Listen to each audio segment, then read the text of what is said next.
of the dating scene. He wanted to get a spouse who was never mean. He wanted a girl with brains and a girl that was kind of finer. So he mail ordered a chick all the way from China.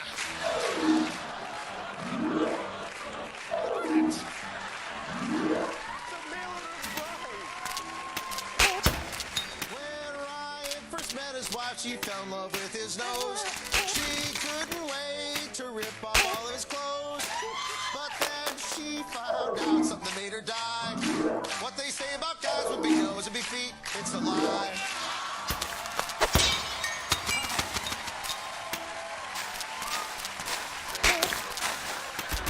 Oh, Ryan Stiles, I'd love to be his wife. He's the best lover that I've ever had in my life. After we've made love, boy, I'm really high-stepping. Mel Gibson isn't the only one with a lethal weapon.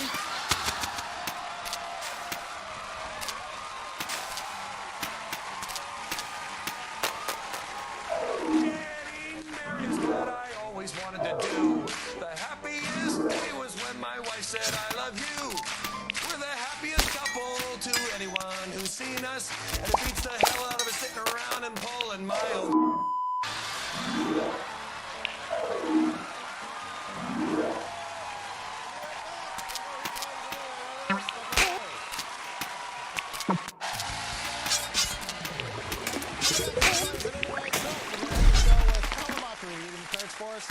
Colin, I want you to read the credits as a camp counselor at a hyperactive camp. Thanks for watching, everybody. Good night. All right, Dan Patterson, Mark Levison, we're going to make learn how to make fire. Jimmy Melville, put away. Okay, just, we have to calm down. We're going to play some crash. We're going to do some crash. Anne-Marie, group carry, come here. All right, try to concentrate. Why don't you be like the nice Styles boy? All right, Levine, what are you doing? Are you a monkey? No, we're not monkeys. Sit down, we're doing some crash. I want you to make a basket. Oh, you little bat. Oh, you little. Oh, you little. Stop it, you.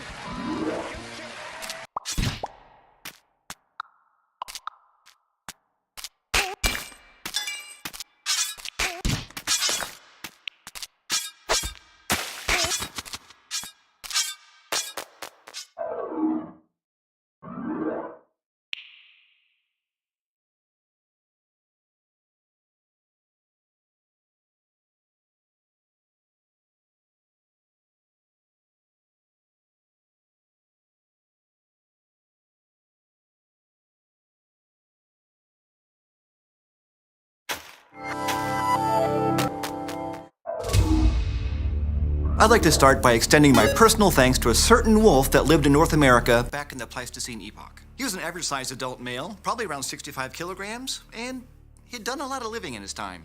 He was stalking around what's now Southern California when he and his pack heard a noise, the sound of an animal in distress.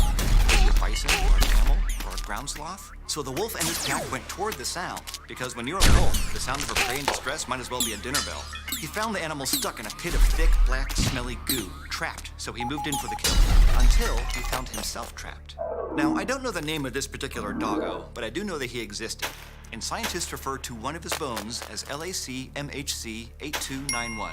This wolf was only one of thousands of his species to die in the same spot in Southern California over the course of thousands of years. And I want to thank him because the way in which he and his compatriots died that day has allowed us to learn an incredible amount about their species. Their remains have taught us volumes about how they lived, how they hunted, how they died, and way more about any individual animal's sex life than you'd ever want to know. The specimen known today as LAC-MHC8291 belonged to the greatest species of wolf that ever lived, the dire wolf. Okay, now, no, this is not a Game of Thrones fanfiction episode. Dire wolves were real. They were among the most impressive members of the family Canidae, which has its roots in North America. Today, canids include wolves, foxes, coyotes, and dogs all over the world. And the biggest canids that ever lived were the Borophagians, also known as the bone-crushing dogs, which I've talked about before. But around 30 million years ago, a new subfamily of canids appeared, Caninae, or canines. They're true dogs. And at first, canines were pretty small, around the size of a fox, which was fine because the bone-crushing dogs and cat-like nimravids already occupied the role of large predator. Being small let canines take advantage of smaller prey with less competition. It took 23 million years before the ancestors of the dire wolves developed bigger body sizes that could take on bigger prey, with canines the size of coyotes showing up around 12 million years ago.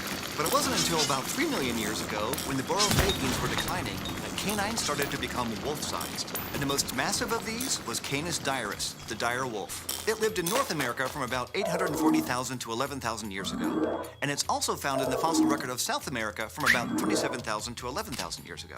So for nearly 1 million years, dire wolves were widespread and abundant throughout the Americas, found in grasslands and forests, and at elevations as high as 2,200 meters.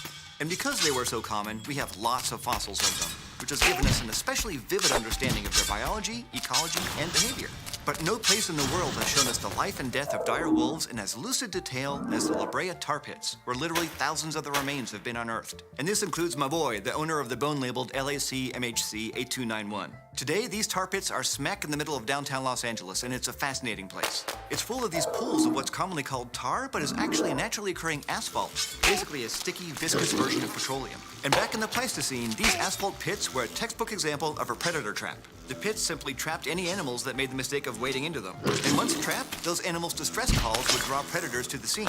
But then the predators would get stuck too, just like that wolf I told you about. And then their calls would in turn summon even more predators. As a result of this grim dynamic, dire wolves are the most common fossil found at La Brea, bar none, with more than 4,000 individuals found so far. That's more than mammoths, or saber-tooths, or even today's ubiquitous coyotes. And with so many fossils at their disposal, paleontologists have been able to find out an awful lot about dire wolves. For one thing, we know a lot about their true size. The average dire wolf was about 60 to 68 kilograms, which is 28 kilograms heavier than the average of their close cousin, the gray wolf. And it's about 45 kilograms heavier than the average coyote. But even though gray wolves and dire wolves were very different in their average weight, they were probably quite similar in height and length. Dire wolves were just stockier, with stronger bites and broader faces, a bruiser of a wolf. It's likely that packs of dire wolves hunted bison, camels, horses, and other large Pleistocene animals, though probably not adult mammoths. Dire wolves were big, but not that big. But the bones of La Brea can even tell us how dire wolves hunted, and how hard it was in their bodies. Bone injuries in fossils tend to look like areas of strange texture, bumpy and overgrown or with pitted surfaces, where bone is normally smooth. Some bone injuries leave marks that are so distinct that scientists can even diagnose specific diseases, like tuberculosis in mammoths, or infections caused by a blow from a Stegosaurus's tail, which actually has happened. And many of the dire wolf bones at La Brea turn out to be pathological, meaning they show signs of things like infection,